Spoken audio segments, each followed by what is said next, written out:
Joe Biden versus Donald Trump, where contest will be won and lost.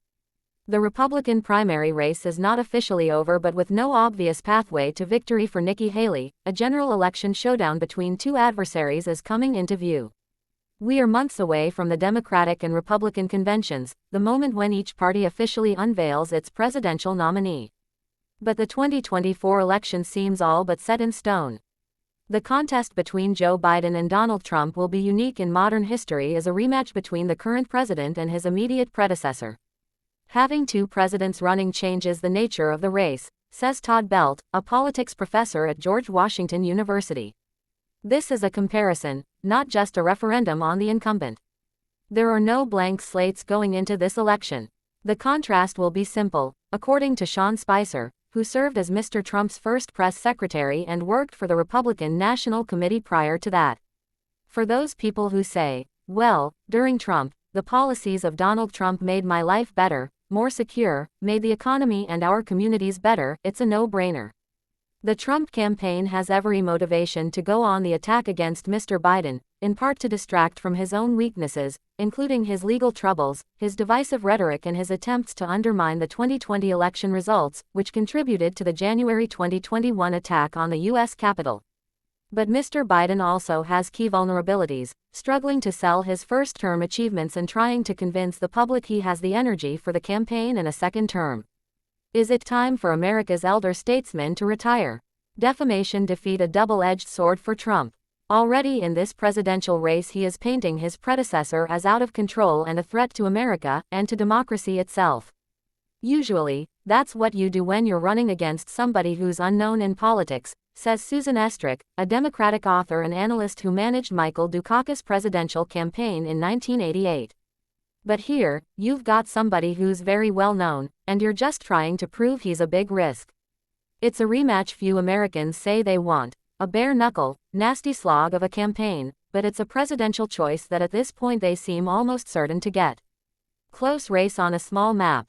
Mr. Biden's approval ratings continue to languish in dangerous territory for an incumbent entering an election year. Public perceptions of Mr. Trump are also negative, however. By all indications, November's general election is going to be tight. National polls show the two candidates either neck and neck or Mr. Trump with a slight advantage. But this early in the race they are of limited usefulness, given the nature of the U.S. political map. While Americans will head to the polls across the nation, this race will once again be decided in only a handful of states. That's because the Electoral College, the system the U.S. has to pick its president, depends on candidates winning each state, and most states are solidly Democratic or Republican. The most crucial states that could go either way this year include Wisconsin, Pennsylvania and Michigan in the so-called Rust Belt, and Arizona and Georgia, two states that Mr. Biden flipped Democratic in 2020. Nevada is also considered a toss-up, but its small population makes it a less valuable prize. A few states that have been battlegrounds in previous election cycles have slipped off this map. Florida and North Carolina have trended Republican of late, while Virginia and Colorado appear to be more solidly Democratic. How does U.S. Electoral College work? So while national polls provide fodder for political commentators, a much smaller subset of voters will ultimately be the ones who matter. Polling in November that showed Mr. Trump inching ahead in these key states caused alarm among some Democrats, but polls a year from the election are not necessarily accurate predictors of the outcome. The economy, again. When it comes down to it, Americans tend to vote from their wallets in national elections, for the governing party in good times and the opposition in bad. It's the economy, stupid, was the mantra of Bill Clinton's successful 1992 presidential campaign, and the refrain has become political gospel in the decades since. One of the factors that makes 2024 challenging to predict is that, on the whole, economic indicators are positive. The economy is growing at a steady clip. Unemployment is near record lows. The stock market is hitting record highs. And yet American voters continue to have a grim view of their economic situation. Some of this can be attributed to several years of high inflation and the continuing high cost of housing in many parts of the U.S. Home sales in the U.S. have sunk to the lowest levels in nearly 30 years. At the Trump victory party in Iowa, two large video screens cycled through graphics showing how rising home mortgage interest rates during the Biden administration have driven up monthly home payments. There are some recent signs of hope for Mr. Biden, however. Consumer confidence, as measured by a University of Michigan survey, has reached its highest level since July 2021. Inflation and gas prices have fallen. There is still plenty of time for voters to change their minds about the state of the American economy. Mr. Trump will argue that things were better when he was in office. According to Mr. Spicer, the economy, like crime, is a gut issue, and many Americans still don't believe their everyday situation has improved. Until you viscerally feel it, he says, it doesn't matter what statistic gets thrown at you. Mr. Biden will counter that the U.S. weathered the post-COVID economic storm better than almost any other country in the world, and that Bidenomics, his blend of infrastructure investment, tax cuts and social spending, has improved the lot of working Americans. Abortion or immigration? The Biden campaign will try to convince voters that Mr. Trump is responsible for abortion becoming illegal or greatly curtailed in dozens of states, even as the former president has tried to moderate his position on the issue. Ever since the U.S. Supreme Court, with the help of 3 Trump-appointed justices, discarded a 50-year precedent giving the right to abortion constitutional protections, Democrats have been riding a groundswell of support on the issue to post better than expected results at the ballot box. Mr. Biden and Vice President Kamala Harris recently held a campaign event in Northern Virginia focused narrowly on this one issue. Abortion has turned out to be a much more powerful issue than a lot of people thought it would be, Ms. Estrick says.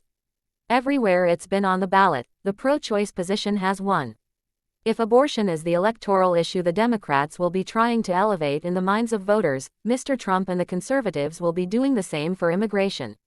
Border crossings reached an all-time high in December with 249,785 arrests on the Mexican border, up 31% from November and up 13% from December 2022, the previous record. This massive influx of undocumented migrants and asylum seekers has at times overwhelmed government processing facilities and strained social service programs in major cities thousands of miles away. Polls show that immigration is the top issue for much of Mr. Trump's base, and a source of weakness for the president and division among Democrats. Efforts to address the problem in Congress have proven unsuccessful, in no small part because Mr. Trump has been pressuring Republicans to block compromise legislation until after the election.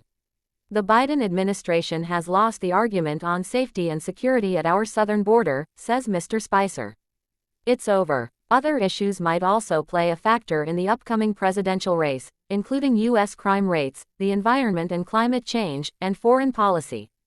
The Gaza war, in particular, might be an ongoing headache for Mr. Biden, as the administration's support for Israel has angered some Democrats, including a larger percentage of the young voters whose turnout in November could decide the election.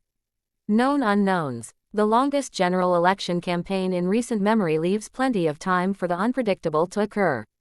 Given the advanced age of both Mr. Biden, 81, and Mr. Trump, 77, an incident that calls into question their health and fitness could happen any time. In the autumn presidential debates, their energy and composure under pressure will be particularly scrutinized. Age is hurting Biden right now.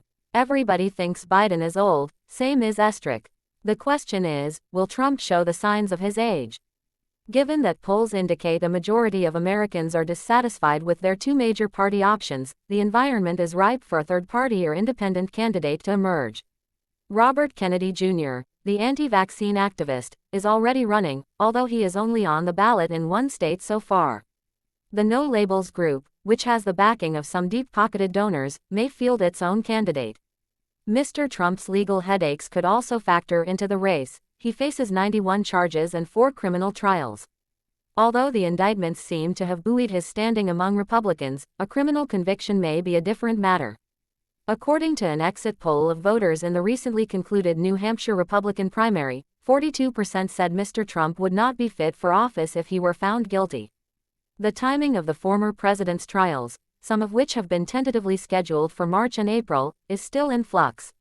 The spectacle of Mr. Trump in the defendant's dock, and a detailed litigation of his alleged crimes, could also affect public opinion in a way that the indictments have not. The January 2021 attack on the U.S. Capitol by his supporters, with Mr. Trump accused of egging them on, has left a scar on the American psyche. While Republican voters appear willing to move past it, Democrats, and, perhaps, the kind of independent voters who will help decide this election, still remember. The more they are reminded of that trauma, and the way the first Trump presidency ended, whether by Mr. Biden and the Democrats or through courtroom drama, the more the former president's past actions may ultimately come back to haunt him.